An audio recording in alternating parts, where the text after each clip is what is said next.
Assalamualaikum warahmatullahi wabarakatuh, teman-teman semua, Bapak Ibu, kembali lagi bertemu dengan saya. Untuk kali ini saya ingin menjelaskan kaitannya dengan banana clonal breeding, gitu ya. Jadi yang pertama ini pendekatan konsep barangkali ya, metode, tools of plant breeding, gitu ya. Nah, yang pertama yang saya coba mapping gitu ya. Yang pertama untuk clonal breeding banana ini saya memanage dulu plasma nutfahnya gitu ya, kaitan dengan kegiatan karakterisasi, kemudian evaluasi, konservasi, bahkan pendaftaran varietas lokal unggul. Itu juga sudah saya lakukan, ada 3 varietas lokal yang sudah saya daftarkan gitu ya. Yang kedua tentu saja kaitannya dengan metode seleksi klonal pada tanaman membiak vegetatif. Berikutnya yang saya arahkan nanti kaitannya dengan clonal breeding pada pisang ini adalah rekombinasi genetiknya. Mungkin nanti saya coba dengan variasi soma klonal, kemudian hybridisasi somatik dengan fusi protoplas, kemudian juga hybridisasi konvensional ya, menggunakan wild spesies, bahkan juga pendekatan dengan autopolyploid atau induksi mutasi, molekul markers, bahkan ke transfer gen barangkali ya, karena di luar itu di Jepang kalau nggak salah udah mengembangkan fortifikasi vitamin A pada pisang gitu ya. Berikutnya ini juga teknik in vitro ini menjadi sangat wajib di pisang karena teknik perbanyakan nanti bibit klonnya itu melalui in vitro gitu ya.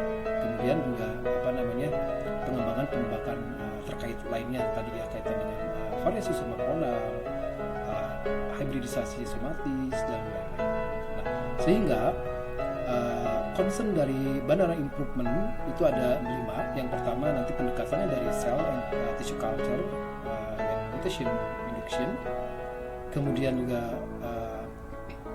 pest and disease, kemudian molekular cytogenetik itu penting karena tadi ya bahwa genom di pisang itu bervariasi, kaitan genom tentu saja, dan genetic transformation itu juga sangat penting ya. Berikutnya teman-teman, kalau bicara bagan seleksi klonal ini saya adopsi dari Kuhlman and Slater tahun 2006, buku edisi kelima kalau nggak salah. Nah, secara standar demikian, ini adalah bagan seleksi pada pisang kalau saya aplikasikan ya. Jadi yang pertama dimulai dengan adanya persilangan antara klon A dengan klon B. Tetapi di sini harus harus ada tanda-tanda atau warning karena di pisang adalah triploid.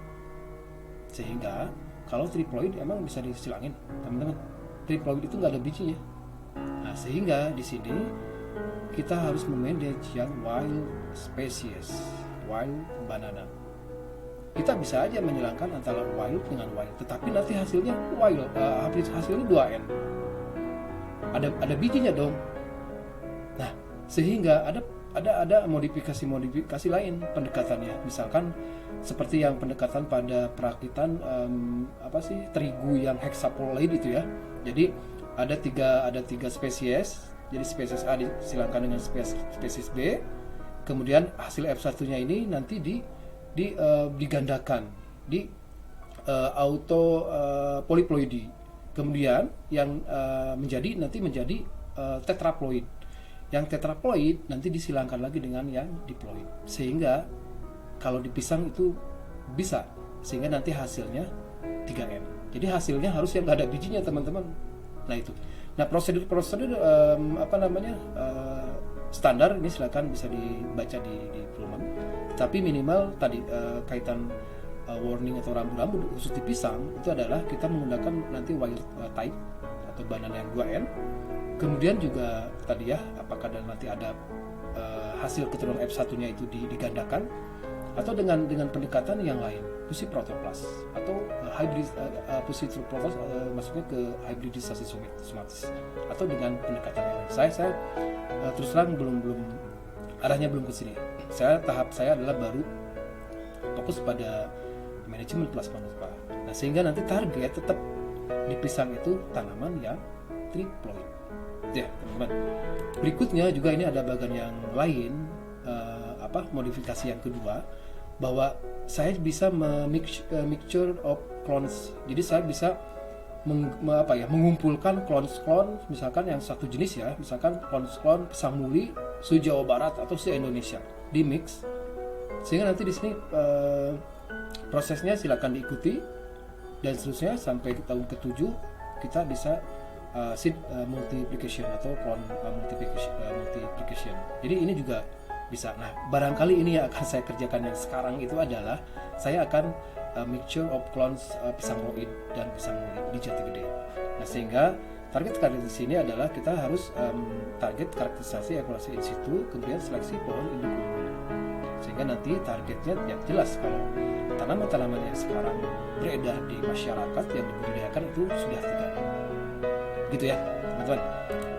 Berikutnya, nah ini tadi saya cerita bahwa yang akan saya kerjakan adalah ini, kemudian saya coba dulu saya sudah memanage potensi kawasan Jatigede. Di sini kegiatan awal tahun 2017, dulu saya di pisang lokal Ambon, potensinya seperti itu. Ini banyak tersebar di 4 desa, kemudian juga ada industri yang mendukung.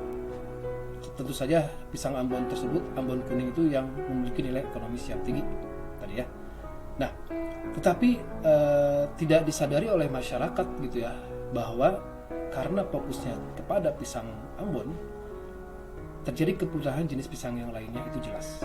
Kemudian belum ada upaya konservasi plasma nutpa. Kemudian juga tadi ada penurunan kualitas berupa depresi inbreeding, genetic death. Ini yang bahaya.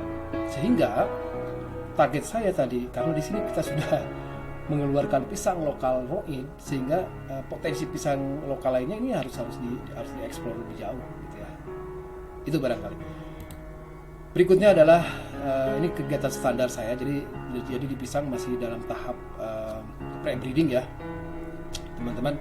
Yang pertama ini konsepnya sama di semua wilayah Jawa Barat. Jadi potensi wilayah Jatigede, indigenous knowledge juga jangan lupa. Kemudian standar kita melakukan sampling, kita kolaboratif dengan pemerintah, dengan masyarakat tentu saja. Kemudian kegiatan-kegiatannya kita karakterisasi, evaluasi, seleksi, dan harapannya adalah target luarannya itu berupa sumber varietas plasma nutpa unggul, sumber induk unggulan gitu ya, spesifik lokasi wilayah, pendaftaran perlindungan varietas lokal, haki atau hak indikasi geografis, dan konservasi plasma nutpa. Itu teman-teman yang kaitannya dengan